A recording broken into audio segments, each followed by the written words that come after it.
उन खां पोइ हिकु ॿी बिदत असांजे मुआशरे में, जॾहिं का औरत गुज़ारे वेंदी आहे शादीशुदा, बाज़ औक़ात मौलवी तबिको आम माण्हू पाबंदी हणंदा आहिनि त बाबा मुड़ुस हाणे घरवारी जो मुंहुं बि नथो ॾिसी सघे, कुलो बि नथो ॾेई सघे, बल्कि क़बर में बि लाहे नथो सघे। हाणे तालुक टुटी वियो।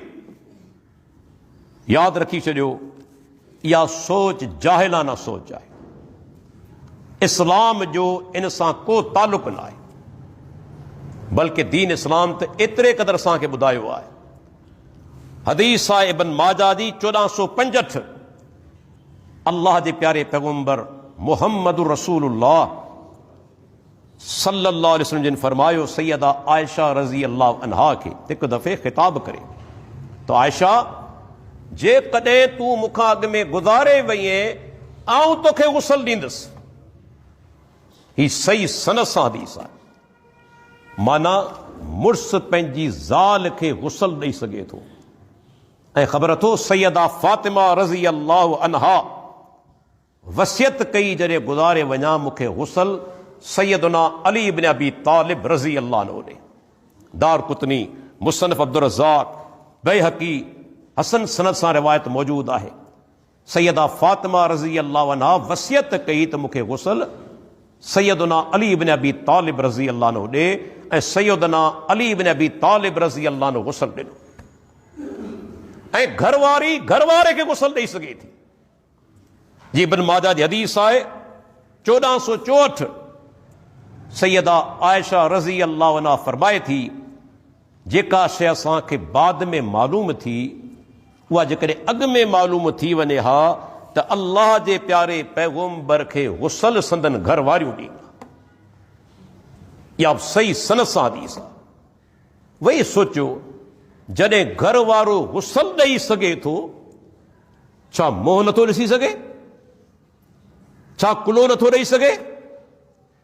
छा क़बर में लाहे नथो सघे? जॾहिं गुसल ॾेई सघे थो। पर पुछो ॾियनि मौलवियुनि खां, जेकॾहिं औरत बि नेकोकार आहे, घर वारो बि नेकोकार आहे, गुज़ारे वञनि था ऐं ॿई जन्नत में पहुचनि था, छा इहा ज़ाल उन माण्हू जी घरवारी कोन थींदी? ॾिसो, तालुक टुटो कोन्हे, मरण खां पोइ ॿियो तालुक न आहे टुटो। जन्नत जे अंदर इहा औरत उन साॻे मुड़ुस जी घरवारी थींदी। जंहिंजे करे शेख अब्दुल अज़ीज़ बिन अब्दुल्लाह बिन बाज़ रहमतुल्लाह अलैह पंहिंजे फतावा 13 नंबर जिल्द 109 नंबर सफ़ो, जॾहिं हिकु माण्हू चयोसीं के चवनि था त तालुक ज़ाल सां टुटी वेंदो आहे, मुंहुं नथो ॾिसी सघे, शेख चयो इहा शइ अहिड़ी आहे जेका सुन्नत जे ख़िलाफ़ करे पियो, बयानु करे पियो। अहिड़े माण्हू ॾांहुं लोणे हणण जी ज़रूरत न आहे, इल्तिफ़ात करण जी ज़रूरत न आहे, छो त हदीसूं मौजूद आहिनि।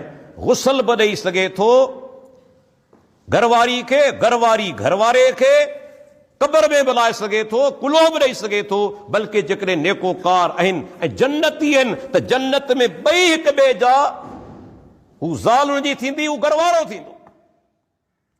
तालुक